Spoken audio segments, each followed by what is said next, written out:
오늘은 요한일서 5장 13절로 21절 말씀 가지고 모든 불의는 죄이다. 오늘 이제 요한일서 마지막 시간 갖도록 합니다. 요한일서는 영생에 관한 얘기를 주제로 하고 다루고 있고, 그 영생의 선물이 곧 하나님이 우리를 향하신 사랑이었다. 우리가 그 사랑 안에 있다면 우리는 미혹되어서도 안 되고 진리의 영에 우리가 사로잡혀서 하나님을 바로 아는 그것이 바로 힘이고 그것이 영생임을 우리에게 말하고 주고 있습니다. 마지막으로 이제 사도 요한은 죄에 관한 정의를 오늘 마무리하며 합니다. 첫 번째 대지로 우리 요한일서 5장 13절로 15절, 구하는 자는 취하고 있다, 이런 제목으로 말씀 나누겠습니다. 먼저 우리 13절 읽겠습니다. 내가 하나님의 아들의 이름에 이르고자 믿는 너의 삶에게 이것을 쓴 것은 너의 삶이 내세적인 생명을 알게 하려 하며 또한 너의 삶이 하나님의 아들의 이름에 이르고자 믿게 하려 합니다. 믿음이라고 하는 부분을 또다시 언급을 합니다. 무엇을 어떻게 믿느냐라고 하는 것이 영생과 직결된다는 얘기입니다.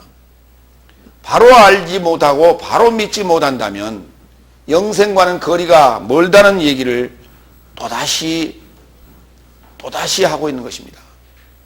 우리의 믿음이라고 하는 문제는 있느냐 없느냐라고 하는 것 중요합니다. 그러나 믿음의 크기와 분량의 문제가 아니라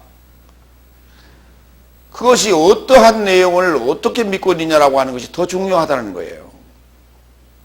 우리는 대개 믿음에 대하여 분량을 얘기합니다. 누구는 믿음이 많다, 크다, 적다, 있다, 없다 등등으로 우리는 믿음에 대해서 그렇게 재단하고 판단합니다.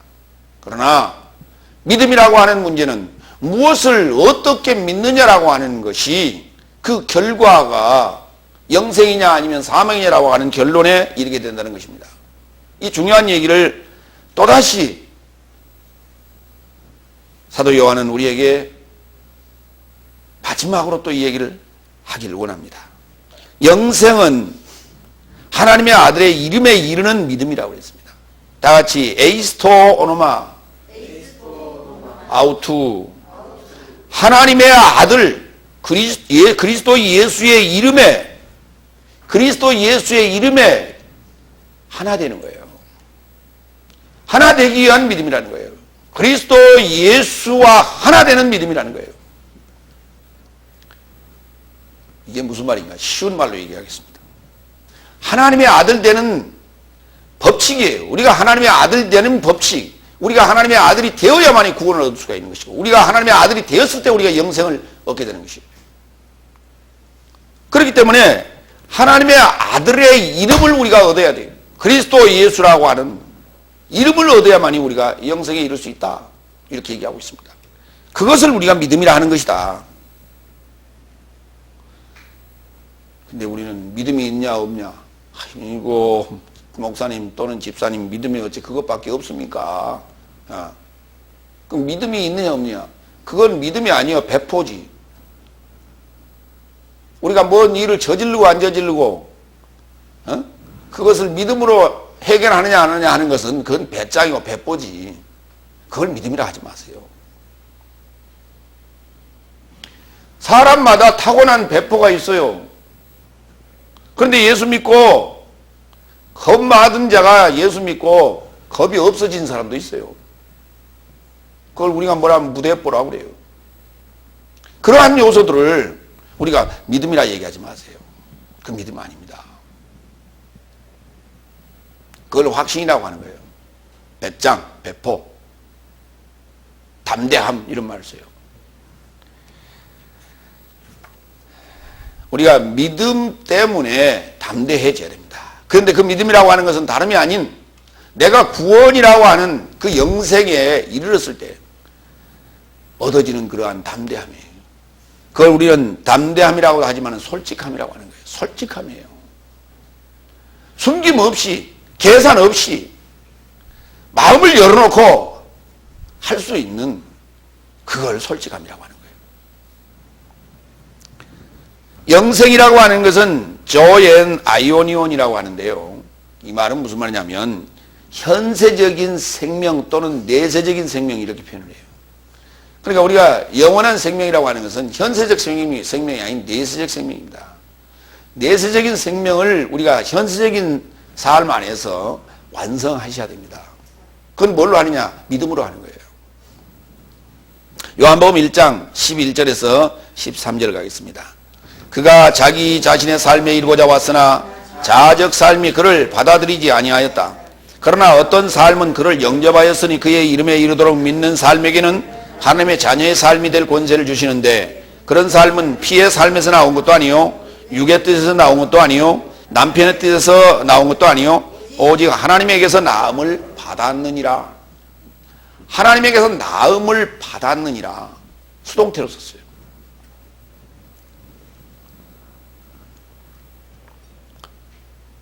어떤 조건이 부합이 되면, 조건이 완성이 되면 하나님께서 우리를 낳아주십니다. 그러므로 하나님으로부터 우리가 나음을 입었다고 합니다. 그런데 그가 자신의 삶에 이루고자 왔으나 자아적인 삶이 그를 받아들이지 아니했다라고 하는 것은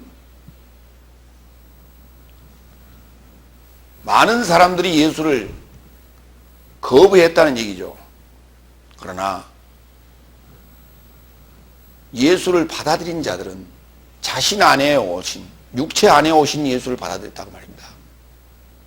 2000년 전에 오신 예수 그리스도를 내가 눈물 흘리며 영접하고 믿었다는 그런 얘기가 아니라 육체 안에 오신 예수 그리스도를 영접했다는 얘기입니다. 그런데 그 영접이라고 하는 것은 그의 이름에 이르고자 믿는 거예요. 그리스도 예수라는 이름과 하나 되기 위하여 믿는 거예요. 하나님의 아들이 되고자 믿는 것입니다. 영생을 소유하고자 믿는 것입니다. 요한복음 3장 16절 봅니다. 왜냐하면 하나님이 세상을 이처럼 사랑하사 그의 유일한 아들을 주셨으니 이는 그에게 이르고자 믿는 자는 모두 멸망치 않고 오히려 영원한 생명을 갖게 하려 하심이라 그랬어요. 그런데 여기 번역을 좀 이상하게 해놨단 말이죠. 우리 개역성경에. 그를 믿는 자는 그래 놨어요. 그를 믿는 자가 아니라 그의 이르고자 믿는 자는, 그의 이름에 이르고자 믿는 자는, 에이스라고 하는 전치사를 썼어요. 이거는 이렇게 들어가는 거예요. 쏙 들어가서 그와 하나 되는 거예요. 싹 들어가서 그와 하나 되는 거예요.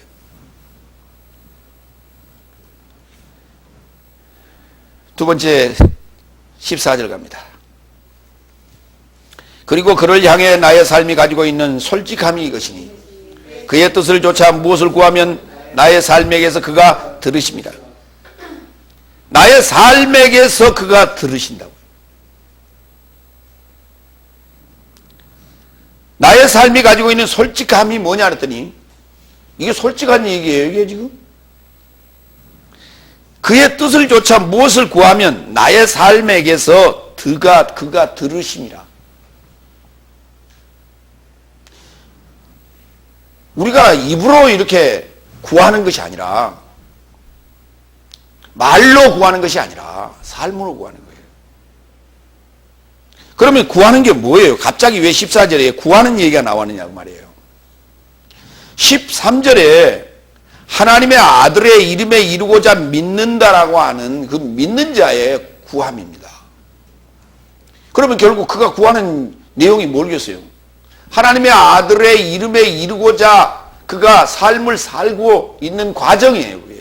그 과정 속에서 이게 하루아침에 순간적으로 하나님의 아들이 탁 이렇게 그의 이름에 이렇게 우리가 하나 되는 게 아니에요. 이거는 어느 과정을 거쳐서 시간이 필요하는데 그걸 우리가 삶이라 한다. 그 삶 속에서 그의 뜻을 조차 우리가 구하는 거예요. 거기에 또 무엇이라고 해놓았으니까 그게 무엇이라고 하는 것이 이제 자꾸 우리가 이게 의문스러워요. 그렇죠. 이게 뭔가 자꾸, 예. 무엇을 구하면, 무엇이든지 구하면 자꾸 번역하는 사람이 그러기를 좋아해요. 우리도 그렇기를 좋아해요. 왜? 이것이든 저것이든 다 구하는 것. 무엇이든지 구하면 그냥 그걸 들으시고 해 줬으면 좋겠어요. 그런데 성경이 말하는 것은 그것이 아니라고 말이에요. 그 무엇이라고 하는 것이 뭐냐? 바로 하나님의 아들의 이름에 이르는 그 하나 되는 것이다. 이렇게 보시면 돼요. 그런데 그 구할 때에 그가 들으시고 계신다는 거예요. 이미 듣고 계신다는 거예요. 어디에서? 우리의 삶 안에서요. 마태복음 7장 7절로 8절 봅니다. 구하라 그러면 주실 것이요. 구하라 그러면 너의 삶에게 주실 것이요. 찾으라 그러면 너의 삶이 만날 것이요. 두드리라 그러면 그가 너의 삶에게 열려질 것이다. 왜냐하면 구하는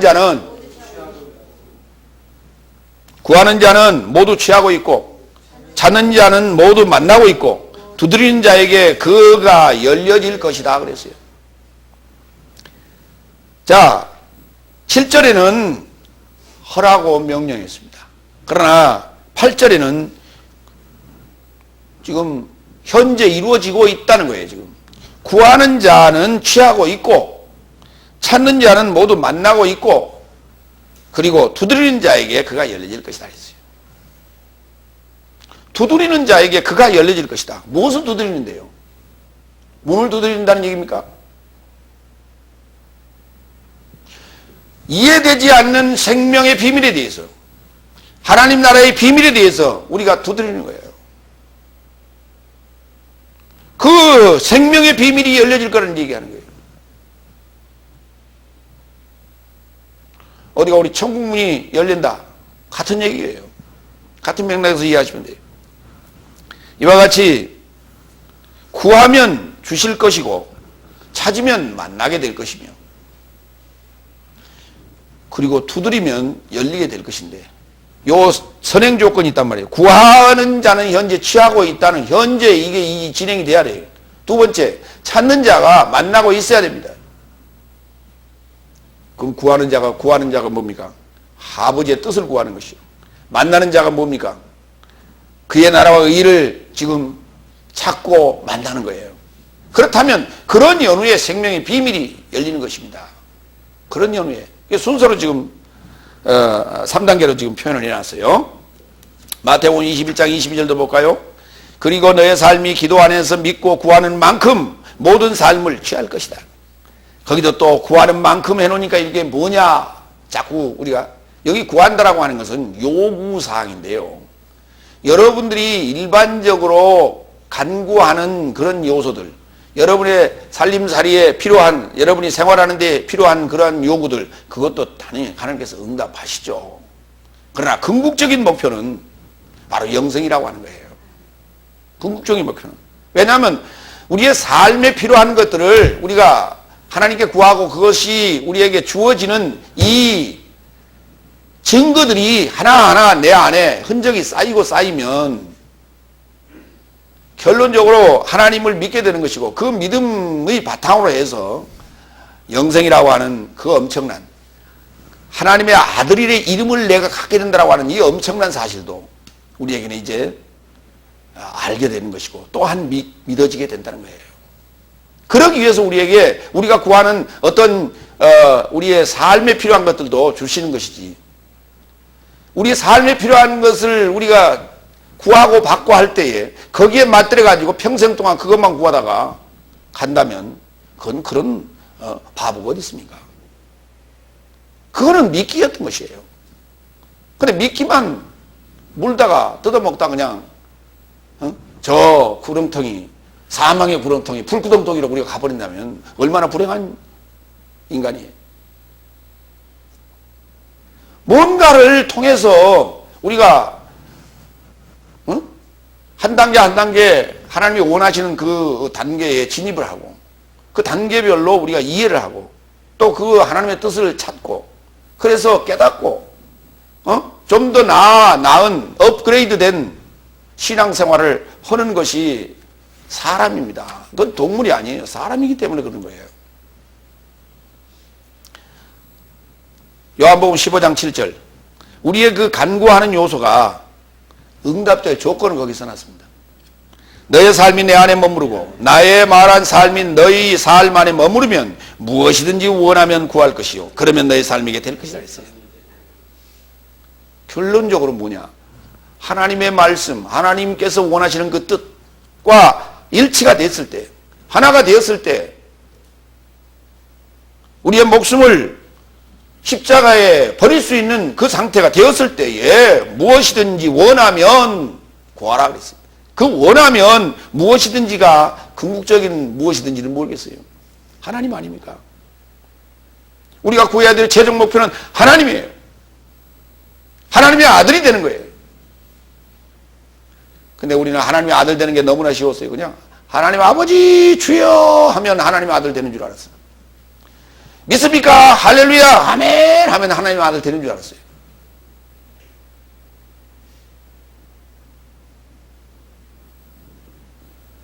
아니었습니다. 성경을 바로 알아야 돼요. 성경은 하나님의 형상을 이루어가는 설계도와 같은 거예요. 근데 설계도가 잘못 읽혀졌는데 어떻게 그 지어진 집이 온전하겠습니까? 설계도를 바로 이해하고 설계도를 바로 해석해야만이 하나님이 원하시는 그 형상이 나오는 거 아니에요? 근데 설계도를 잘못 이해했어요. 그냥 믿었어요. 이름을. 어떤 이름을? 2000년 전에 오신 예수 그리스도를 그냥 믿었어요. 이름을. 그가 또 우리를 위하여 또 데리러 오실 것을 또 믿고 앉았어요. 지금. 믿는다는 단어는 똑같은 단어예요. 그런데 어떻게 믿느냐라고 하는 거예요. 집을 모래 위에 집을 수도 있고 집을 반석 위에 지을 수도 있는 거예요. 설계도를 잘못 읽으면 모래 위에 집을 지을 수밖에 없어요.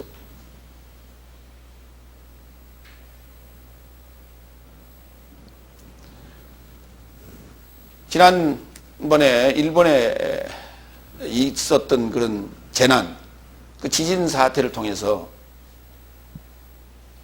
한 도시의 예를 보면 이렇습니다. 그 도시가 한 3분의 2 정도가 매립지였어요. 매립지에 건물을 지어놨는데 고층 건물을 짓는 경우는 그 밑에 암석이 나올 때까지, 암석에 받칠 때까지 파일을 박습니다. 그 파일, 반석 위에 이제 파일을 세우고 그 위에 건물을 짓기 때문에 지진이 일어나도 그다지 뭐 건물이 뒤틀린다든지 하는 예가 적습니다. 그러나 그렇지 않는 건물들, 좀 낮은 건물들은 기소를 파지 아니하고 그냥 대충 지었어요. 그런데 그 안에가 이제 단단한 상태가 아닌 상태에서 지층이 흔들려 버리니까 이게 그 용해 현상이 일어나 버린 거예요. 흐르르 이렇게 되고 이렇게 지금 묵과 같이 돼 버린 거예요. 이게 두부처럼 돼 버린 거예요. 이게.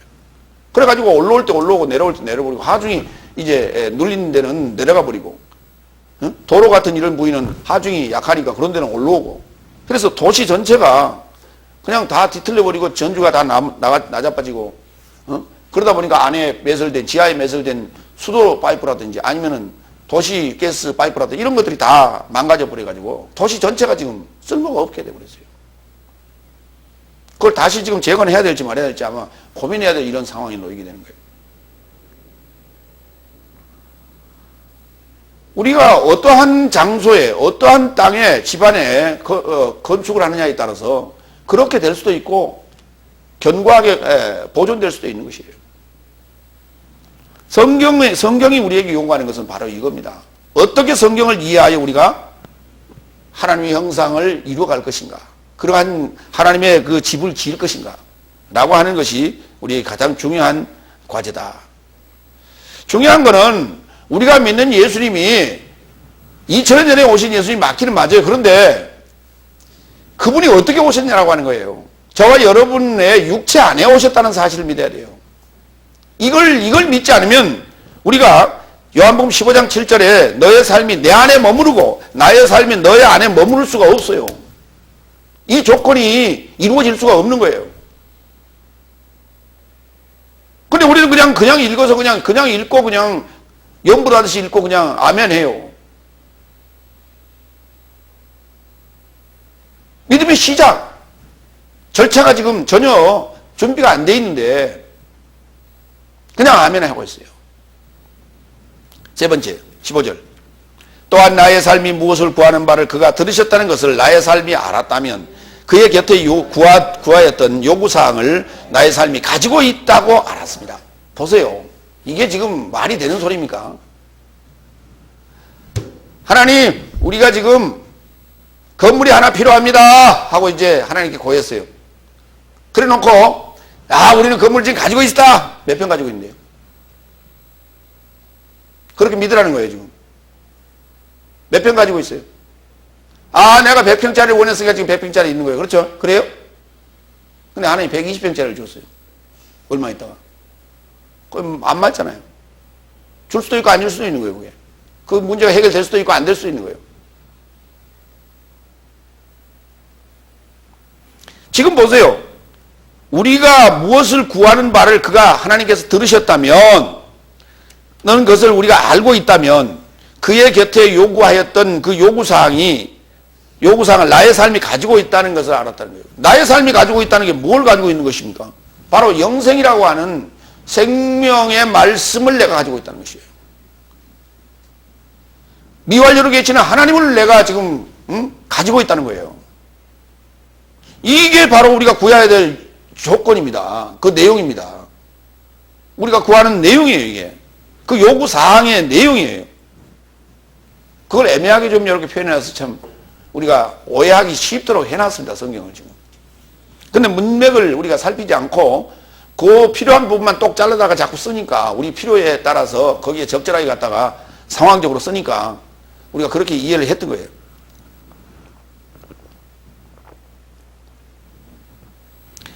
이제 이 더불어 연결하는 구절이 마가복음 11장 24절이에요.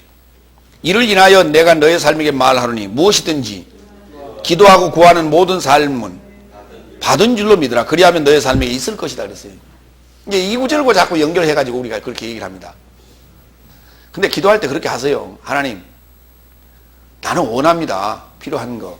그런데 그건 아버지 뜻대로 하세요. 그래야 마음 편하지. 나는 이거 필요합니다. 그래 놓고 줄로 믿습니다. 이미 확보된 걸로 믿습니다. 좋죠.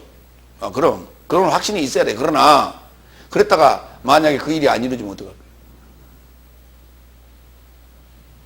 그럼 하나님이 내 기도 안 들으셨구나. 하나님이 나를 사랑하지 아니하신구나. 이렇게 얘기할 겁니까? 그것 때문에 영생 포기할 거예요?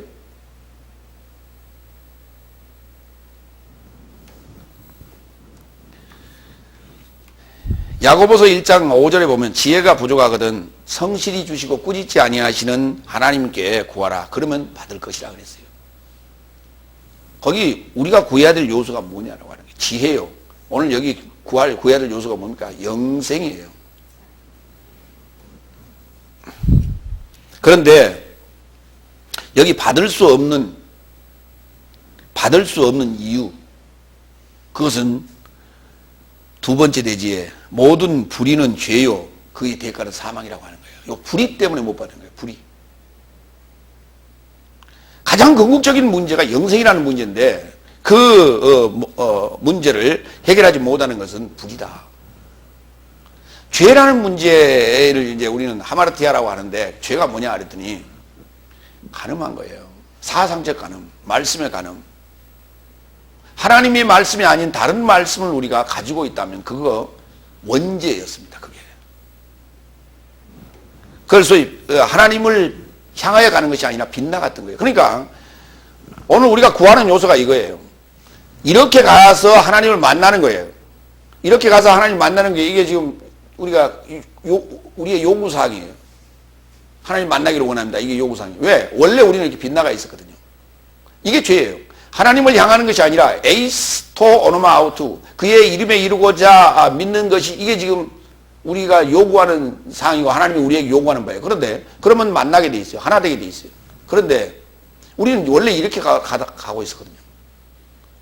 이게 죄예요.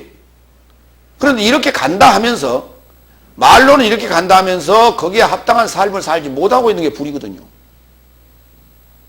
그러면 결국 잘못 알았든지 알면서도 못된 짓을 하고 있는 거예요. 솔직한 것이 아니라 그거는 숨기고 있는 것이죠. 겉다르고 속다른 거예요. 솔직함이 아니라는 거예요. 요한일서 5장 16절로 17절, 모든 불의는 죄요 대가는 사망이다. 그러니까 받을 수 없는 이유가 뭐냐 그랬더니 야고보서 4장 3절에서는 이렇게 얘기했어요. 받지 못함은, 구하여도 받지 못하면 정욕에 쓰려고 구하는 것이다 했어요.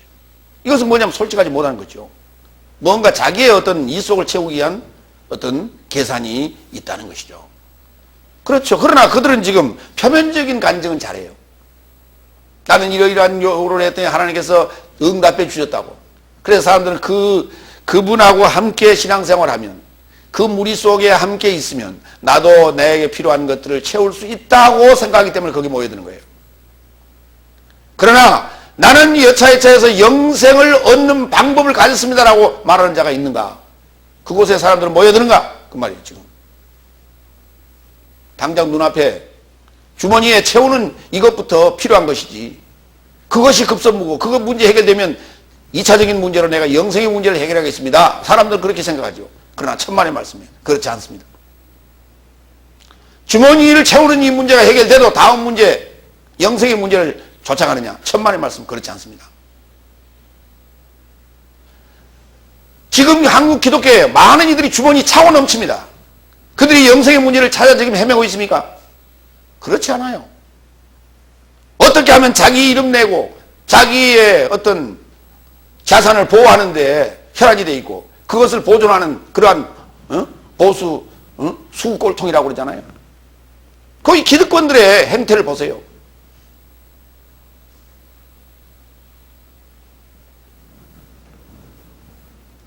자기들의 재산을 지키는데 혈안이 돼 있어요. 하나님하고는 아무 상관없는 일들을, 그리스도인보다 그리스도인으로서 해서는 안 될 일들을 저지르고 있어요. 여러분의 생각 같아서는 그럴 거예요. 저는 그렇지 않아요. 내 주머니 채우고 나면 내가 영생의 문제를 해결하기 위해서 불철주야 내가 일할 것입니다.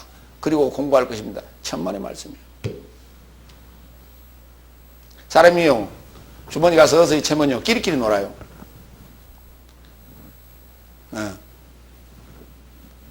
단독주택 가지고 있는 사람들은 단독주택 가지고 있는 사람끼리 놀고요. 아파트 살고 있는 사람은 아파트 사는 사람끼리 놀고요.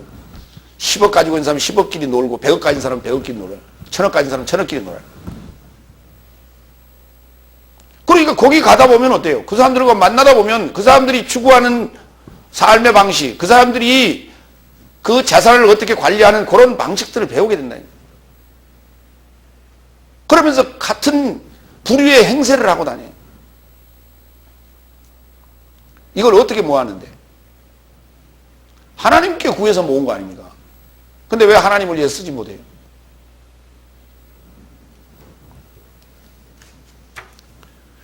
바로 이것이 인간의 속성이라는 거예요. 인간이 가진 속성. 16절 다 같이. 누가 만일 사망을 향하지 않은 죄를 범하는 그의 형제를 보거든 구하라. 그가 사망을 향하지 않은 죄를 범하는 사람과 그에게 생명을 주실 것이나 사망을 향하는 죄가 있나니 이에 관하여 나는 말하지 않겠으니 이는 그가 탄원하려 함이다 그랬어요. 두 가지 죄를 지금 언급합니다. 첫 번째, 사망을 향하지 않는 죄가 있답니다. 그것이 뭐냐 그랬더니 불의래요. 근데 그것을 보거든 형제가 구하랍니다. 그것을 저지르고 있는 자가 하나님께 회개하라고 하지 않았고요. 이와 같은 죄를, 불의를 저지르고 있는 형제를 보고 구하래요. 뭘 구해요? 그러면 그가 사망을 향하지 않는 죄를 범하는 사람과 그에게 뭐 하는 자에게, 구하는 형제를 보고 구하는 자에게 생명을 주실 것이다 그랬어요. 그러니까 구하는 형제를 보고 구하는 자는 복음을 전하는 자요. 그 다음에 사망을 향하지 않는 죄를 범하고 있는 삶은 성도들이에요. 지금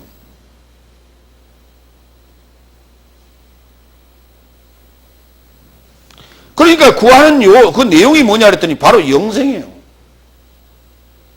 지금까지 계속해서 지금 5장 13절부터 지금까지 계속 언급하는 내용이 뭐냐, 구하는 그 아이테오의 내용이 영생의 문제다. 그래, 영생을 얻기를 원하는, 주시기를 원하는 그 대상이 누구냐 그랬더니 사망에 이르지 않는 죄를 짓고 있는 자들이에요. 그래, 그 사망에 이르지 않는 죄를 짓고 있는데 그는 지금 현재 죽을 수밖에 없는 존재예요. 왜? 죄의 싹은 사망이기 때문에. 그러나 아직 희망이 있다는 거예요. 희망이 있는 자를 지금 언급하고 있는 거예요. 죄 중에는 사망에 이르지 않는 죄가 따로 있고 사망에 이르는 죄가 따로 있다는 얘기가 아니에요. 로마서 1장 18절. 불의 안에서 진리를 억누르는 사람들의 불경건과 불의의 결과로 하나님의 진노가 하늘로부터 계시된다 그랬어요. 이 계시, 이렇게 하나님으로부터, 하나님의 진노가 하늘로부터 계시되어지는데, 이 계시되어지는 하나님의 진노는 바로 저와 여러분 안에 있던 어둠의 요소입니다. 사탄의 요소를 제거하기 위한 하나님의 선물이야, 사실. 내 안에 두 법이 존재한다. 내 안에 두 존재가 존재한다는 사실을 우리는 알지 못합니다. 하나님의 법을 알지 못합니다. 그와 같이 알지 못하고 범벅이 되어서 지금 범죄하고 있는, 불의를 행하고 있는 자를 위하여 우리가 구하라고 말입니다. 영생을 구하라고. 복음 전하라고 말입니다. 로마서 1장 28절. 또한 저의 삶이 인식 속에 하나님을 갖기를 인정치 않았으니 하나님께서 그 인정치 않은 지각에 이르는 저희를 합당치 못한 삶을 행하도록 벌어두셨다 그랬어요. 모든 불의, 음행, 악, 탐욕, 해악으로 가득 찬 채워진 삶이요, 시기, 살인, 다툼, 시기, 비행으로 가득한 삶이요, 수군수군한 삶이요, 등등등 여러 가지가 많이 있어요. 이것들이 뭡니까? 이런 요소들이, 이게 불의한 요소들이에요. 육체 안에 있는 도덕적이고 윤리적인 그러한 불의의 요소들이에요. 그러니까 이걸 행한다고 해서 우리가 사망으로 가는 건 아니에요. 사망으로 갈 수밖에 없는 존재가 이런 일을 행하고 있다는 거예요. 지금 행할 수밖에 없다는 거예요. 행할 수밖에 없어서 하나님께서 이걸 행하도록 그냥 버려뒀어요. 그런데 이걸 계속 행했기 때문에 그가 사망하러 간 것이 아니라 하나님을 모르고 딴 길로 갔기 때문에 사망으로 간 거예요. 불 속으로 들어갈 거예요. 지옥으로 갈 거예요. 그렇다면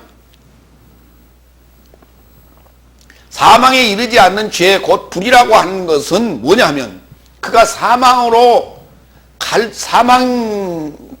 될 수밖에 없는, 다시 말해서 불못으로 갈 수밖에 없는 존재의 표징이에요. 그게 표징, 증상이라 이 말이에요. 그것을 지금 사망을 향하지 않는 죄 또는 불이라고 해놨어요. 그것 때문에 사망에 이르는 건 아니에요. 그런데 그는 그러한 불의, 범죄를 저질 수밖에 없는 원천적인 죄를 갖고 있단 말이에요. 그 원초적인 죄, 원죄라고 하는 그것 때문에 사망으로 가는 거예요. 그러니까 원죄가 있다는 것 때문에 나타나는 증상일 뿐이다. 그를 위하여 뭐하라? 복음 전하고, 그리고 요구하라, 구하라 그 말입니다. 영생을. 이거 자칫 잘못 이해하면요, 아, 나는 원죄 문제를 해결했으니 여기 지금 음행이나 불의한 거나 악이나 탐욕이나 해악이나 시기나 살인, 다툼, 사기치고, 그 다음에 비행하는 거, 수군수군하는 거, 이거 행해도 괜찮다고 착각하는 사람도 있어요. 천만의 말씀, 그것은 이걸 행하고 있다면 아직 그는 원죄 문제가 해결되지 않은 사람이에요.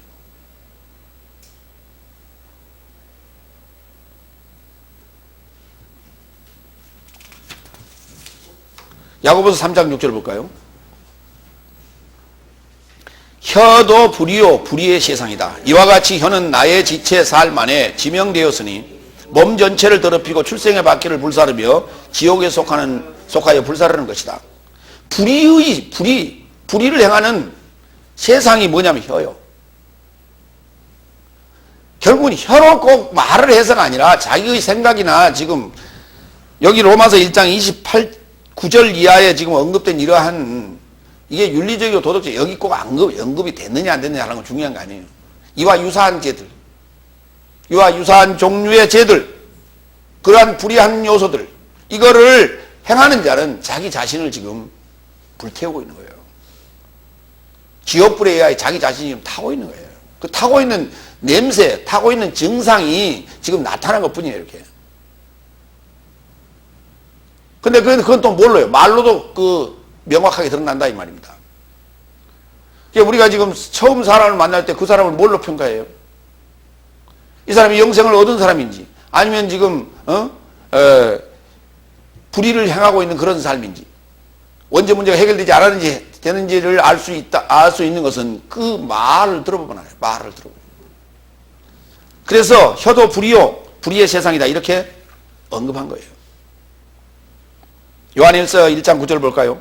만일 나의 삶이 죄를 시인한다면 저는 신실하시고 의로우사 죄의 삶을 나의 삶에게 놓아주시고 모든 불의로부터 나의 삶을 깨끗하게 하려 하십니다. 바로 이거예요. 우리가 구하고 복음 전해야 될 이유는 하하 내 안에 두 법이 있었구나. 내가 죄인으로서 이와 같은 일들을 저질렀었구나. 하나님 앞에 내가 불의한 자였구나. 그러니 이 불의한 요소들이 나타날 수밖에 없었던 원죄를 내가 가지고 있었구나. 하나님이여 이 문제를 해결해 주시옵소서. 라고 하나님 앞에 매달리고 간구할 거 아닙니까? 그러라는 얘기예요, 지금. 우리에게 요구하는 것이 그러라는 얘기예요. 봐라! 아담과 하와가 하나님께 범죄하였는데 그 기둥의 지식의 실과를 먹으면 죽는다고 했는데 안 죽었지 않느냐. 930세까지 살다 죽었지 않느냐. 호봐. 그러니까 인생은 즐기는 거야. 못된 짓도 하고, 그래도 하나님께서 징계하지 않지 않냐. 라고 말하는 자들에게 지금 하는 소리예요. 라고 말하는 자들에게. 하나님이 왜 그대로 두시고 계시는가? 그러한 불의를 저지르는데 왜 두고 계시는가? 그를 영생에 이르게 하실 기회를 주시겠다는 거예요. 기회를 주고 계시는 거예요, 지금. 그런 것이지, 당장 안 잡아갔더니, 하나님은 도대체가, 있는 거예요, 없는 거예요? 원래 저놈의 귀신 저거 안 잡아가지. 우리 그런 소리 많이 합니다. 그러나, 기회를 주고 계시는 거예요. 못된 짓 하고 못된 짓 해도 하나님은 기회를 주고 계신다는 얘기예요. 그 얘기를 지금 사망을 향하지 않는 죄, 이렇게 명한 것이지, 사망에 이르지 않는 죄가 따로 있고, 사망에 이르는 죄가 따로 있고 그런 거 아니에요. 그러면 이제 사망을 향하는 죄는 뭐냐 그랬더니 사도 요한이 나는 그거는 언급하지 않겠다 그랬어요. 거기에 대해서 내가 말을 하지 않겠다. 왜? 그건 본인이 알아서 할 일이다. 그래서 본인이 탄원한다 그랬어요. 에로타오, 다 에로타오. 에로상이 많겠습니다. 어쨌든. 그럼 본인이 알아서 할 문제지. 내가 그건 해결해 주는 문제가 아니다. 여러분의 그 실질적인 구원의 문제, 영성의 문제도 제가 해결해 줄 문제가 아니에요. 저는 그 길만을 여러분에게 제시할 따름이에요. 여러분 스스로가 해결할 문제예요. 그러니까 내가 여러분은 지금 구원을 얻었습니다, 영생을 얻었습니다라고 하는 판단을 내가 해줄 수도 없어요. 그건 여러분 스스로가 하는 거예요.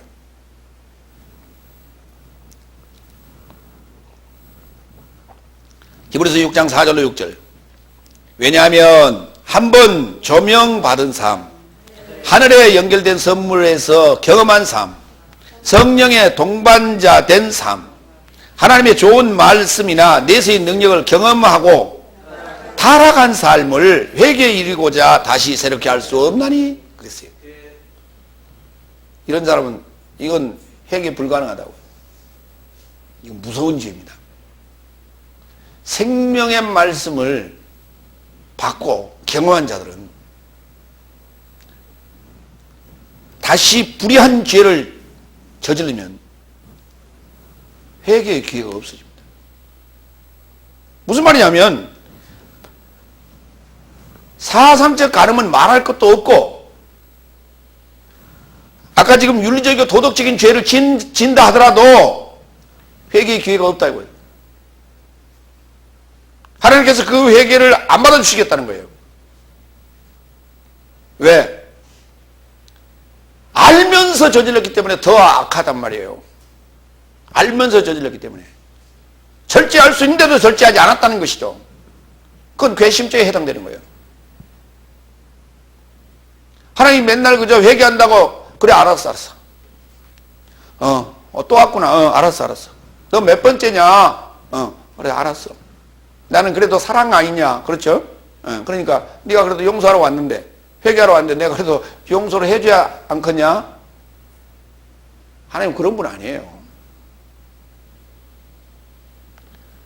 하나님을 완전히 물로 보는 거지. 그거는 물로. 하나님 바보예요? 하나님 맨날 잘못했습니다. 그러면 하나님 그래 알았어. 그래서 맨날 하나님이 치매 걸리셨냐고. 그걸 기억 못할 것 같아서 맨날 와서 그러고 회개하는 거예요?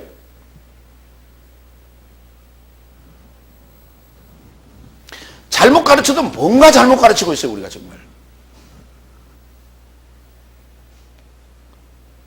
왜 그렇게 가르쳤을까요? 범죄 투성이거든요. 사실은 불이 투성이에요. 그렇기 때문에 그런 문제를 정죄해버리면 교회 안 나오죠. 교회 어떻게 나와요? 그래서 그냥 그렇게 하는 거예요. 근데 그것이 진짜인 줄로 착각해서는 곤란하다 이게. 옛날에 여러분이 여기 오기 전까지는 그랬다 치더라도 이제부터는 정신 바짝 차리고 신앙생활을 하셔야 돼요.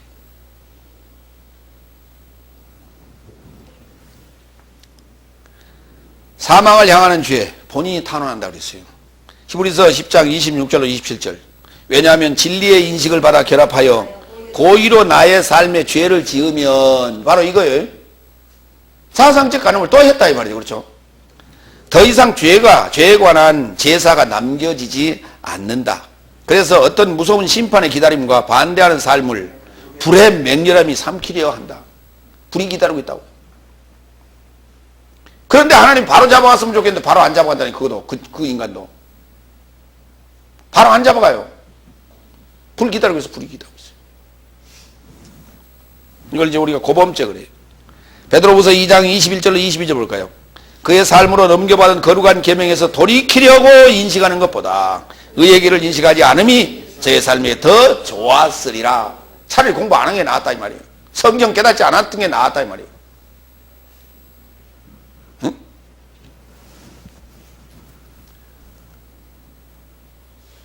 우리가 성경을 이해하는 데 있어서요, 선생님 잘 만나면 이해가 돼요. 내가 머리가 안 좋아도 선생님만 잘 만나면 이해가 돼. 그러니까 그렇게 인식하였다가 돌이킨다면 차라리 안이감만 못하다 이 말입니다. 안이 배움만 못하다 이 말이에요. 왜? 안이 배웠으면 모르니까 그렇다 치지. 배운 자가 그러면 그걸 어디다 써먹어요? 써먹을 데가 없어요. 그래서 이렇게 비유했어요. 개가 자기 토하였던 것에 돌아가고 돼지가 진창의 딩굼에 이르고자 씻었다가 하는 참 속담의 말이 저의 삶에게 해당된 것이다 그랬어요.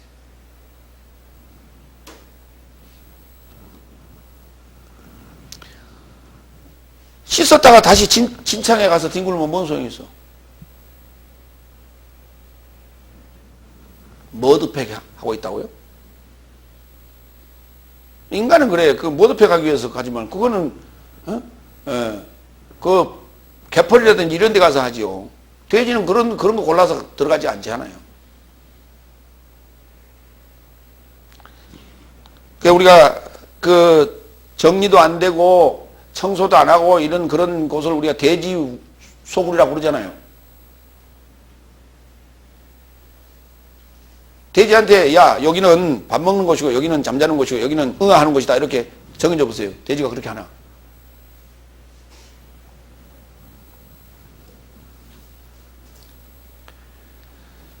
결국은 뭡니까? 여기 그런 존재가 하나 있어요. 주님과 3년 반 동안을 함께 공생애하고 동고동락했던 인간이 주님을 팔아먹은 자가 하나 있었어요. 이게 가룟 유다 아닙니까? 가룟 유다와 같은 이 죄는 다시는 이거는 회개할 수 없는 죄를 저지른 거예요.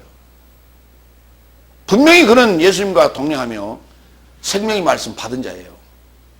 그럼에도 불구하고 다시는 돌이킬 수 없는 배도자의 길을 가고 말았습니다. 오늘 우리 여섯째 날을 가고 일곱째 날에 들어섰다 하는 자들, 이렇게 범죄할 수 있어요. 예, 아차하면 갈 수 있는 겁니다, 이거.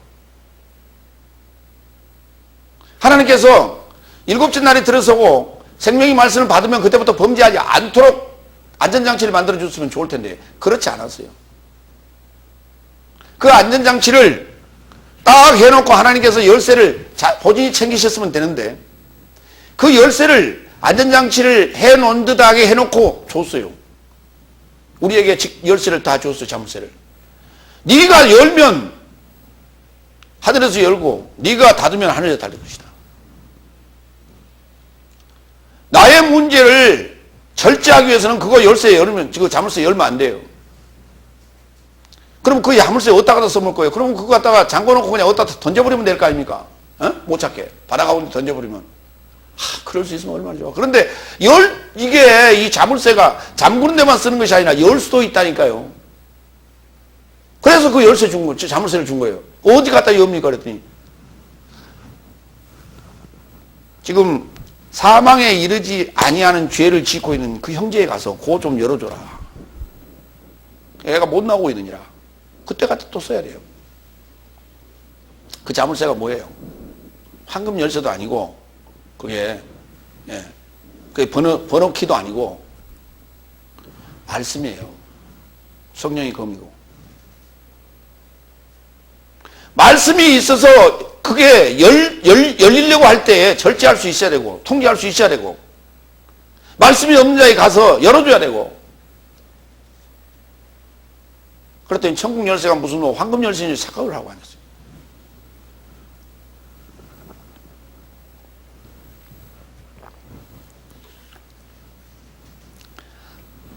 다섯 번째 17절. 모든 불의는 죄이나 사망을 향하지 않는 죄도 있다. 그랬어요. 사망을 향하지 않는 죄도 있다요. 여기 위로받으면 안 돼요. 여기 위로받는 자는 아직 지금 예수 안 믿는 자들이고, 아직 영생의 그 참빛을 만나지 못한 자들이에요. 요한일서 3장 4절. 죄를 행하는 자 모두는 무법을 행하나니, 무법이 죄인이라 했어요. 그러니까 불의도 죄고 무법도 죄예요. 그런데 불의를 행하는 자는 뭐냐면 법이 없어서 그래요. 법을 몰라서 그래요. 법을 무시해서 그렇습니다. 이게 무법자예요. 무법자 죄에 맞아요. 그 다음에 불의를 행하는 자 죄에 맞아요. 그런 것이 결국 뭡니까? 이게 도덕적이고 윤리적인 죄예요. 지금 이게. 디모데전서 1장 9절. 이것을 알아야 하나니 법은 의로운 자에게 놓으신 것이 아니라 무법한 삶과 복종치 아니한 삶에게, 경건치 아니한 삶과 죄진 삶에게, 불경건한 삶과 불경스러운 삶에게, 아비를 치는 삶과 어민을 치는 삶에게, 살인하는 삶에게, 음란한 삶에게, 남색하는 삶에게, 사람을 밟는 삶에게, 거짓말쟁이에게, 헛맹세하는 삶에게 놓인 것이니 누군가 건전한 교훈과 다르다면 반대하는 것이요. 건전한 교훈과 다르다면, 그랬어요. 그 말은 무슨 말이에요? 여기 언급했다고 해서 그것만 죄가 되는 것이고 그 외에는 죄가 안 된다는 얘기가 아니라, 건전한 교훈하고 아닌, 건전한 교훈에 해당되지 않는 다른 것이라면 그건 다 반대되는 요소다. 이거 죄다. 나 자유 얻었네, 너 자유 얻었네. 그러니까 자유 얻었으니까 생명을 가진 자는 이것도 저질러도 괜찮고 저것도 저질러도 괜찮고, 사회적 그런 무리만 안 일으키면 된다고요? 그건 성경 모르는 사람이에요. 그건 전부 성경을 아전인수격으로 해석하는 거예요. 자기 좋을 대로 해석하고 앉았어요.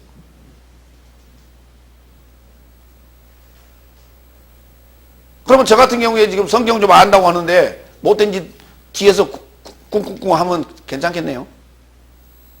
안 들키게.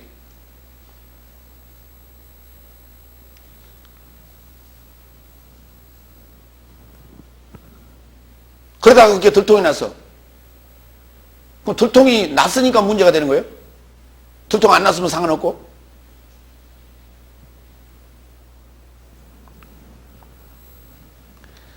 지금 다섯째 날에 속한 목회자들이 요즘 늘 신문에 오르내리는, 뉴스에 오르내리는 내용이 뭐냐면 음란죄예요. 음란이라는 단어가 한번 생각해 보세요. 음란이라는 단어가, 간음이라는 단어가 이게 윤리적인 죄 맞죠? 도덕적인 죄 맞잖아요. 그러니까 윤리적이고 도덕적인 죄라는 건 뭐 말이에요? 법도에 어긋나는 걸 얘기하는 거예요. 법도에 어긋나는 거. 자기 여자가 아닌 여자를 챙겼다든지 장가간 자가 다른 여자를 뒀다든지 이게 음란죄 아니에요? 간음이고. 그건 우리가 다 아는 사실이에요. 그걸 우리 육신적인 도덕적이고 윤리적인 불의를 이해함으로 말미암아 성경을 이해하도록 하는 거예요. 지금 성경이 요구는 뭡니까? 사상적 간음을 얘기하는 것이에요. 사상적 행음을 얘기하는 거예요. 그러나 그 사상적 행음입니다라는 그 원론적인 근본적인 얘기를 하기 전에 행음이라고 하는 것을 우리가 알아야 될 거 아니에요. 그 용어에 대한 이해를 해야 될 거 아닙니까? 그래서 그걸 윤리적이고 도덕적인 문제가 목회자에게는 가장 심각한 하나의 부분이에요. 결국은 사임을 해야 될, 목사직을 그만둬야 될 그러한 중차대한 일이에요. 그게. 그런데 말씀을 깨달았다고 해갖고 지금은 괜찮다고요? 성경이 그 얘기를 하는 게 아니라고요? 착각하면 안 돼요. 성경 깨달았다 하면서 그런 짓을 하는 자는 그거는 완전히 이 세상에서 매장을 시켜야 돼요.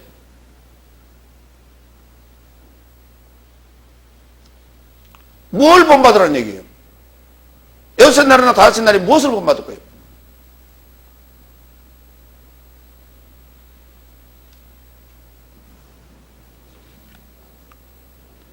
왜 성경이 이러한 얘기를 쓰고 있는가? 반드시 자기보다 먼저 간 자의 본을 봤기 때문에 그렇습니다. 우리가 무슨 본을 보여줄 거예요? 생각 좀 해봐요. 바울이 뭐라고 그랬어요? 나를 본받으라고 그랬지 않습니까? 근데 나를 본받으라 할 때 그 못된 짓을 본받으라고 얘기할 거예요?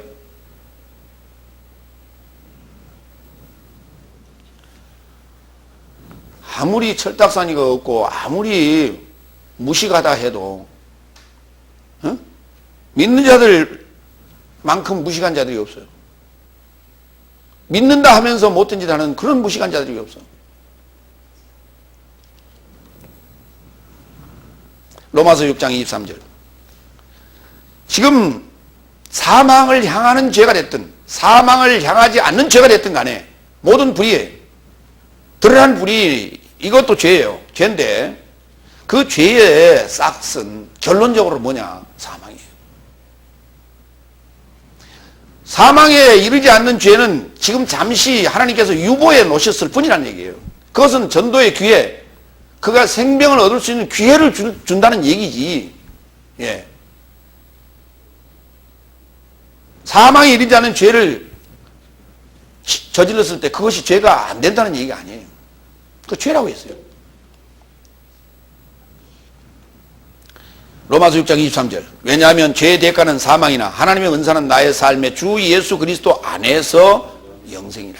다 같이 나의 삶의 주 예수 그리스도 안에서. 안에서 영생이지 밖에서 영생이 아니에요. 믿음으로 영생이 아니라니까요. 2000년 전에 계신 예수 그리스도를 나의 삶의 주로 믿습니다. 할렐루야 아멘. 그런다고 영생이 아니란 말이에요. 육체 안에 오신 예수 그리스도, 그와 한 몸이 돼야 돼. 그러기 위해서는 죄의 문제를 해결해야 돼. 주님과 한 몸이 되었는데, 하나님과 한 몸이 되었는데 그가 지금 불의를 저지르고 있다, 무법한 행동을 하고 있다. 그게 어떻게 죄 문제가 해결됐어요? 그에게 어떻게 사망이 이르지 않은 그걸 죄라고 말할 수 있어요? 그걸.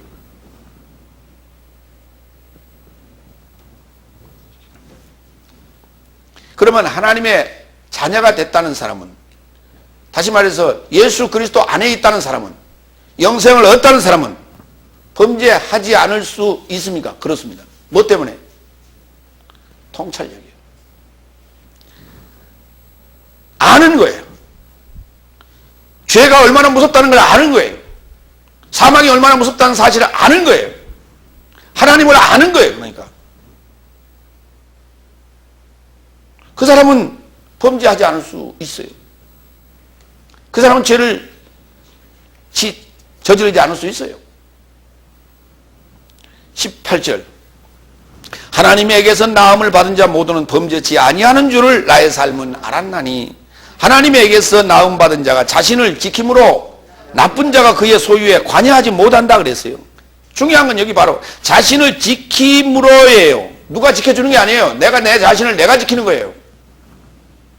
왜? 뭘로? 아는 그 통찰력을 가지고. 오늘 우리는 그리스도 예수를 만났고 예수 그리스도께서 내 안에 탄생하였어요. 성경은 이렇게 얘기합니다. 그런데요, 구약은 예수님이 오시지도 않았어요. 그들은 율법만 받아 있는 상태입니다. 그럼에도 불구하고 이런 고백들이 나와요. 시편 17장 4절. 사람의 행사로 논하면 나는 주의 입술의 말씀을 조차 스스로 삼가서 강포한 자의 길에 행치 아니하였사오며 그랬어요. 이게 시편 기자, 아직 예수님을 만나지도 못한, 예수님이 오시지도 않은 그런 시대에 살던 지금 우리 믿음의 선진들의 고백이에요. 우리가 예수의 복음, 그리스도의 복음 이전에 우리에게 주어진, 우리가 가지고 있던 본질적인 윤리, 도덕과 윤리, 요 사상, 우리 총부들에게 일반적으로 얘기했던 얘기가 있어요. 특히 사내들에게 한 얘기가 있습니다. 사내들이 일생을 실수 없이 지낼 수 있는 방법이 딱 세 가지 방법이 있는데 새 불의를 조심하라고 했어요. 새 불의를 조심하면 그는 일생 실수하지 아니하고 무난하게 생을 잘 살았다 얘기할 수 있다고 그랬어요. 그 첫 번째 불의가 뭐냐 했더니 요 조댕이 불이에요. 이 불이라는 거예요. 두 번째가 뭐냐 했더니 발불이에요. 세 번째가 뭐냐 했더니 그것이 바로 음란의 불이에요.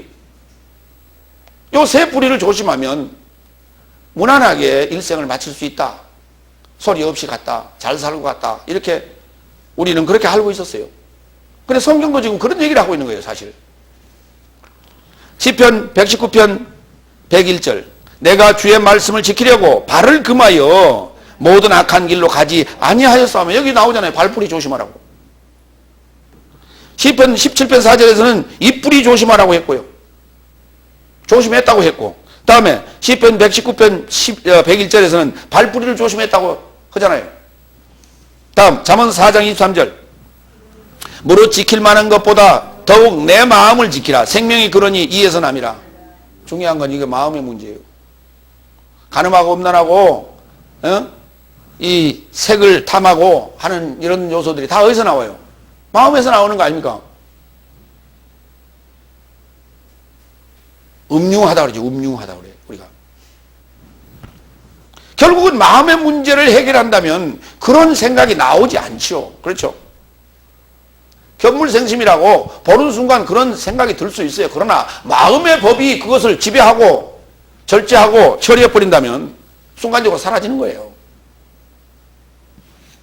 시편 18편 23절 내가 또한 그 앞에서 완전하여 나의 죄악으로에서 스스로 지켰나니 구약에서는 완전할 수가 없는데도 이렇게 하나님의 법으로 그 율법으로 사망의 법으로 나는 완전했다고 고백합니다. 이렇게. 그러니까 그들이 얼마나 금욕적이고 얼마나 그 윤리적이고 도덕적인 그러한 삶을 살고자 예를 썼어요. 얼마나 피나는 노력을 했다는 거 아닙니까? 고린도후서 13장 5절 결론적으로 자기 성찰입니다. 그 자기 통찰력을 가지고 자신을 성찰하고 지키는 거예요. 옛날 우리 선인들은 1일 3성했다 그랬어요. 하루에 3번씩 반성했다. 자신을 돌아보는 그런 성찰의 삶을 살았다고 합니다. 오늘 이게 시편 기자나 잠언서 기자가 같은 맥락이다 이렇게 이해할 수가 있는 거예요. 고린도후서 13장 5절 다 같이 너의 삶이 믿음 안에 있다면 너의 삶의 자신을 시험하고 확증하라. 예수 그리스도께서 너의 삶 안에 계신 줄을 너의 삶이 스스로 인식하지 못하느냐? 그렇지 않으면 너의 삶이 확증되지 못한 자니라.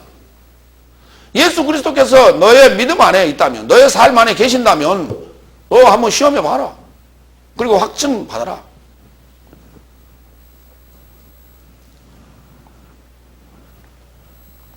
자기 성찰이에요.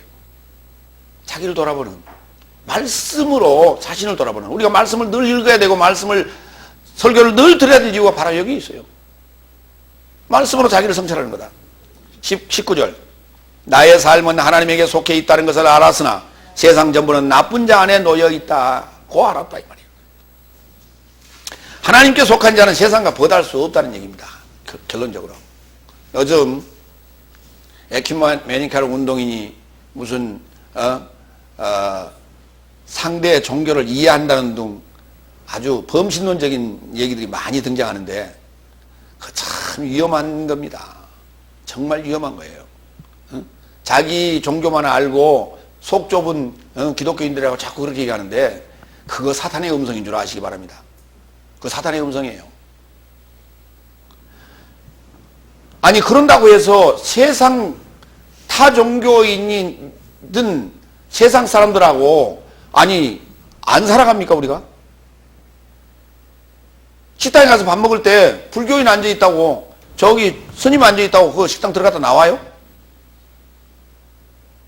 그 안에 이단이 있는지 아니면 타 종교인이 있는지 누가 알아? 그런데도 우리 가서 밥 먹잖아요 같이.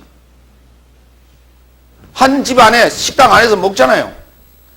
우리가 지하철 타고 다니고 버스 타고 다니는데 그 안에 타 종교인들하고 함께 차 타고 다니잖아요. 그러면 뭐하러 저기 교회를 다녀요? 오늘은 교회 가고 내일은 절간에 가고 모레는 저기 성당에 가고 그 다음날은 저기 또 무엇이냐 대순진례 가고 그러지. 이 정신 나간 소리들을 하는 목사들이 많아.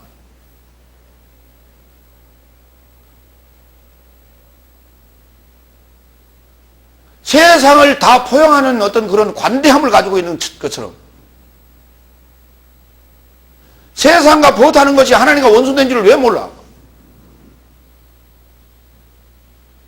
관용하는 문제하고는 달라요.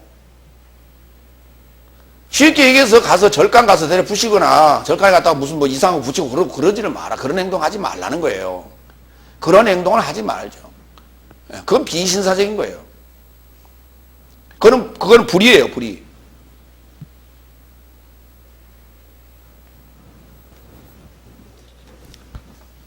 하나님께 속한 자는 세상과 버다할 수 없습니다.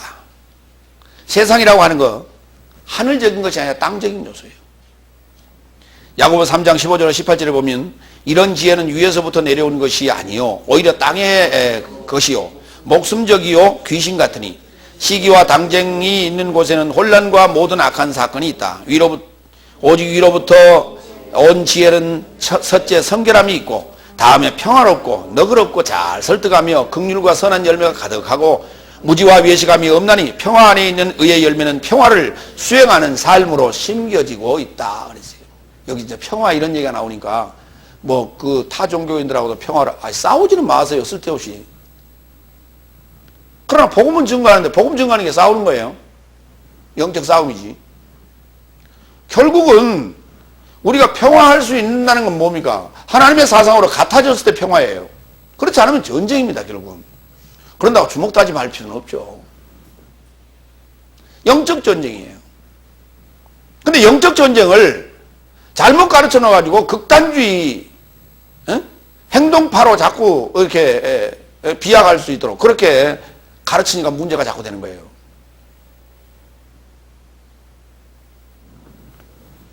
야고보 4장 4절 가늠하는 남녀 살며 세상의 벗이 하나님의 원수라는 것을 알지 못하느냐 그런즉 세상의 벗이 되고자 결심하는 자는 하나님의 원수로 지명되는 것이다. 가늠하는 이 간음죄에 대한 얘기를 이제 종종 이렇게 많이 나오는데 대표적인 얘기입니다. 이 간음죄가 왜? 아담과 하와가 지은 원죄가 바로 간음죄예요. 하나님의 말씀을 놔두고 사단의 말을 받았기 때문에 그것이 간음죄예요. 그러면 하나님의 말씀을 가지고 우리가 하나님에 속한 자로서 절제할 수 있는 그러한 빛을 맛본 자라면 불의한 일을 저지르고 있다면 그것 간음죄예요. 통틀어서 간음죄예요. 그게. 오늘 여기 오늘 지금 쭉 언급한 내용들, 불의한 요소들, 무법한 요소들, 그 죄적인 요소들, 이것들 다 한마디로 얘기하면 다 간음죄예요. 간음죄라고 하는 것이요, 간음, 음란, 요 죄에 지면요, 감옥에 가서도요, 감옥에도 이제 거기 보면 죄수들 중에 무슨 죄를 졌느냐에 따라서 나름대로 등급을 매긴대요. 그런데 강간죄, 간음죄 이런 죄로 들어오면요, 제일 하파리로 취급한대. 가장 치사한 죄인이래, 그게. 그래서 저기 저 뺑기통 옆에 가서 자기 한대. 뺑기통이 뭔 줄 아세요? 그 감옥 안에 화장실이 요만한 거 하나 있단 말이에요.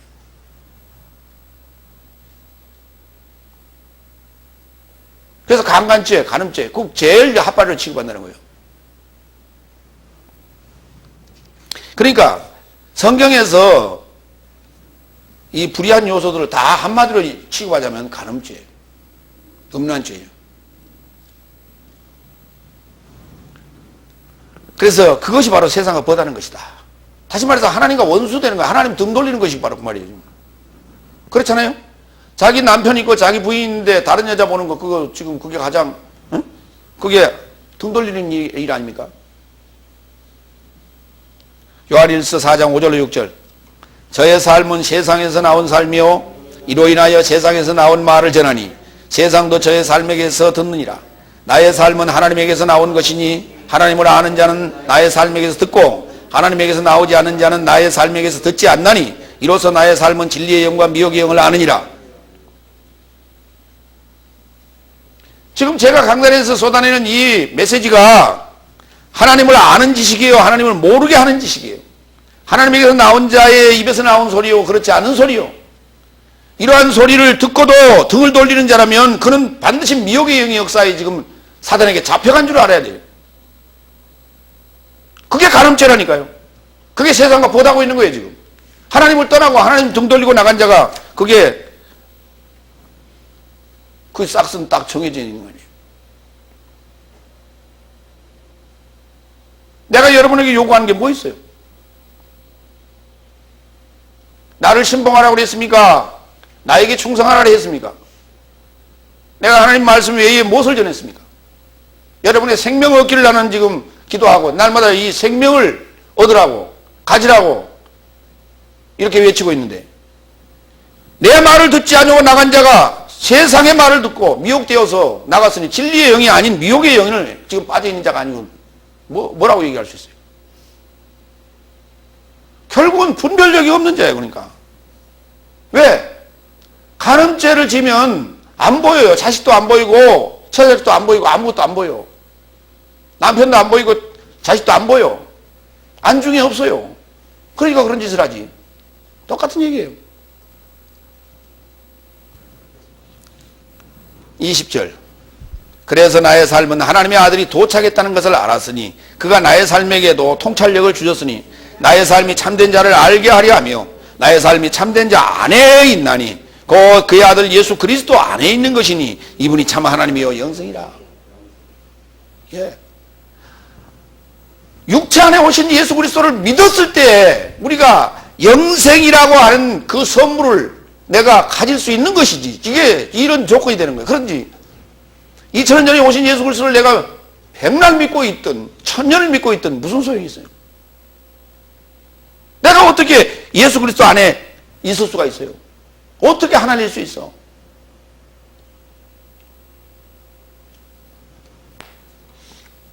이사야서 45장 21절 볼까요? 너희는 고하며 진술하고 또 피차 상의하여 보라. 이 일을 이전부터 보인 자가 누구냐? 예로부터 고한 자가 누구냐? 나 여호와가 아니냐? 나 외에 다른 신이 없나니 나는 공의를 행하며 구원을 베푸는 하나님이라. 나 외에 다른 이가 없느니라. 누가 전해줬냐고 이런 얘기를. 이런 메시지를 누가 전해줬냐고 말입니다. 나 외에 다른 이가 없느니라. 나 여호와 외에 누가 전해준 자가 있어요? 예수님 아니고 누가 전해준 자가 있어요? 예수님의 사도가 아니면 누가 전해준 자가 있냐고. 하나님께로서 난 자가 아니면 누가 전해주냐고, 이런 얘기를. 요한복음 17장 3절. 그래서 영원한 생명은 이것이니 아버지를 유일하신 참 하나님이요 예수 그리스도를 아버지가 파송했다는 것을 저의 삶이 아는 것이다. 아는 거예요, 아는 거. 어떻게 아느냐라고 하는 게 영생이요. 어떻게 아느냐. 바로 알아야 된단 말이야. 바로 알아야 돼. 바로 아는 것이 영생이에요. 뭘 믿어요? 바로 아는 걸 믿어야지.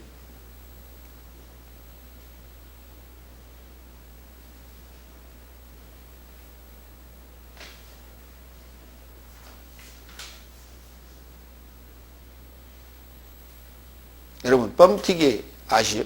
뻥튀기? 까만 이런 동그란 이런 통 안에다가 곡식을 탁 넣고 딱 잠그더니 불에 떠놓고 뱅뱅뱅뱅 돌리는 거예요. 응? 근데 아이들이 그 앞에서 턱 깨어라고 보고 있습니다. 왜? 빨리 뻥 했으면 이게 예, 깡내기도 나오고 쌀도 나오고 보리도 나오고 기다리고 있어요. 그럼 왜 기다리고 앉았어요? 나올 줄로 믿기 때문에 그렇습니까? 나올 줄로 믿기 때문에 그렇습니까? 나온다는 걸 알기 때문에 그러고 있습니까? 한번 생각 좀 해보세요. 당연히 뻥 하면 뻥튀기가 나온다는 걸 알고 있기 때문에 지금 기다리고 있는 거 아니에요? 그렇죠? 믿음이라고 하는 것은요, 알아서 믿는 게 아니에요. 몰라도 그렇게 됐으면 좋겠다, 그랬으면 좋겠다 믿는 거예요. 근데 성경은 지금 우리가 직접 행해보고 직접 만져보고 우리가 경험한 바를 써놓은 게 아니에요. 그러면 성경이 일러준 대로 우리는 믿어야 될 거 아닙니까? 성경이 일러준 대로 믿어야 되는데 그 결과가 내가 아는 대로 나와야 돼요. 근데 잘못 알고 믿었다면 그 결과는 다른 결과가 나올 수밖에 없어요. 성경을 믿는데 중요한 거는 제대로 알아야 돼요. 제대로 알고 믿어야 그 믿음대로 나오는 거예요. 여러분이 아멘 그 내용이 온전한 내용이어야만이 결과가 제대로 나온다 이 말이에요. 근데 잘못된 내용을 아멘하고 믿었는데 결과가 잘못 나올 건 뻔한 거 아닙니까? 그러면 우리가 믿는 그 목적이 뭐예요? 목표가 뭡니까? 영생인데 잘못 알고 잘못 믿으면 당연히 영생이 아닌 멸망이 우리에게 준비되어 있다는 거예요. 그걸 기다리고 있다는 거예요. 근데 무슨 놈이 영생이에요? 아니어도 그냥 믿음만 좋으면 되는 거예요?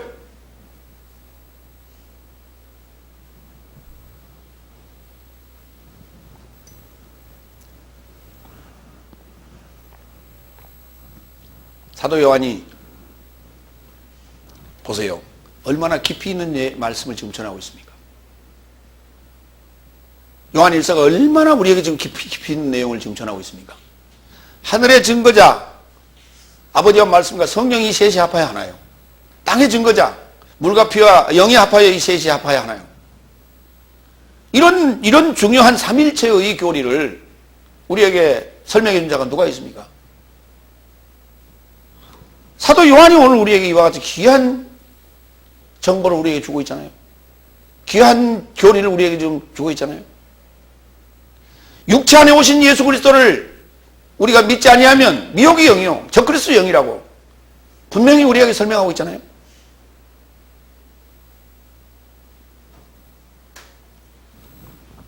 요한일서 5장 21절 자녀의 삶이여 우상으로부터 너희 자신을 보존하라. 우상으로부터 너의 자신을 보존하라. 우상이 뭡니까? 우상이 뭐예요? 보이는 거예요. 눈에 보이는 거예요. 지금 보이는 거 형상화 해놓은 거란 말이죠. 그래서 뭐라 했어요? 하늘에 있는 거나 땅에 있는 거나 아무 것이라도 그 형상을 만들지 말라고 그랬잖아요. 제2계명이. 만들어 놓는 거예요. 만들어 놓는 거. 그러니까 만들어 놓는 거니까 이것도 만들어 놓는 거예요. 이거 맞아요? 이거 만들어 놓은 거 맞아요? 아니요. 그 말이 아니고 꼭 이렇게 주조해서 만들어 제조해서 이런 얘기가 아니라 형상화 시키는 거예요. 말로든 뭘로든 형상화 시키는 거예요. 근데 그게 뭐냐면 우리 눈에 보여지는 듯하게 보여진 듯하게 그렇게 설명하는 거예요. 형상화하지 말라는 거예요. 하나님은 안 보인다니까요. 보일 수 없어요. 그러나 만질 수도 있고 볼 수도 있다고 사도 요한은 고백했어요. 형상화하지 말라고요. 아는 거라니까요. 아는 거. 하나님은 지식이에요. 우리가 아담과 하와가 가인을 낳았고 아벨을 낳고 셋을 낳았는데 그들이 누구냐? 다 지식이에요. 여러분이 뭐예요? 지식이라니까. 지식이 하나도 없다고 생각합시다. 사람 취급 하나? 사람 취급 안 해요. 왜 사람 취급하고 인간 취급하는가? 지식이 있기 때문에 그래요. 지식이 많은 사람, 고상한 지식을 가진 사람은 좀 이렇게 우대하고 그 지식이 좀 적은 사람은 저 하대하는 거예요. 인간의 가치가 뭘로요? 지식으로 평가되는 거예요. 그러나 한 단계가 더 있다는 거예요. 생명의 지식을 가지고 있느냐, 생명의 지식이 아닌 것을 가지고 있냐. 하나님은 그 판단 기준에 의해서 자신의 영생을 줄 것이냐 말 것이냐가 결정되는 거예요.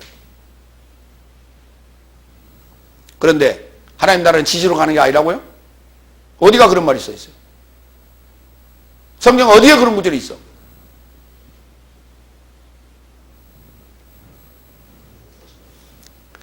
나의 삶을 우상으로부터 지켜내는 방법은 나의 삶이 참된 자 안에 있어야 하는데 구체적으로 그의 아들, 상속자, 예수, 구세주, 그리스도, 기름 부으며 말씀이며 하나님의 형상이에요. 그 안에 있는 것이다 그랬어요. 그 안에 있는 것이다. 곧 그 뭐냐? 아는 것이에요. 아는 것. 알았으면 법을 지켜 범죄치 말아야 됩니다. 그리고 그래야만이 자신을 보존할 수 있게 돼요. 이분이 참 하나님이에요. 그럼 내가 하나님 안에 있는 거니까 내가 하나님 되는 거예요. 결국 내가 거룩하니 너희도 거룩하라는 거예요. 하나님의 아들이 한 분뿐이에요. 그분이 하나님이에요. 그런데 그분 안에 있다는 것은 그분과 하나 됐다는 얘기인데 그분이 참 하나님이에요. 그러니까 내가 하나님화 된다는 얘기입니다. 그것이 영생이라고요. 근데 그것이 내가 어디로 들어갔다 나왔다 하는 것이 아니라 그분의 지식 속에 내가 동화되는 것이고 그분의 지식을 내가 신하는 것이고 그분의 지식과 내가 하나가 되는 거예요. 그래서 하나님의 생각과 내 생각이 같아지는 거예요. 하나님의 마음과 내 마음이 같아지는 거예요. 그래서 하나님의 행동하시는 그 역사하시는 행동을 내 또한 하는 거예요. 그것이 뭡니까? 사랑이에요. 요한일서의 기록 목적은 다른 거 아닙니다. 영생, 우리에게 영생을 얻으라는 거예요. 다른 거 아닙니다. 알라는 거예요. 말씀으로 시작합니다. 그리고 진리의 영과 미혹의 영, 저크리스도 영에 대해서 얘기합니다. 증거자가 누구냐? 정확하게 하려는 거예요. 오늘 요한일서 첫 장부터 우리 5장 말미까지 설교를 마칩니다. 여러분들이 다시 한번 이 요한일서의 깊이를 다시 한번 복습하고 또 복습해요. 여러분 모두가 이 우상으로부터 여러분 자신을 지키는 역사가 있기를 축원합니다. 기도하겠습니다.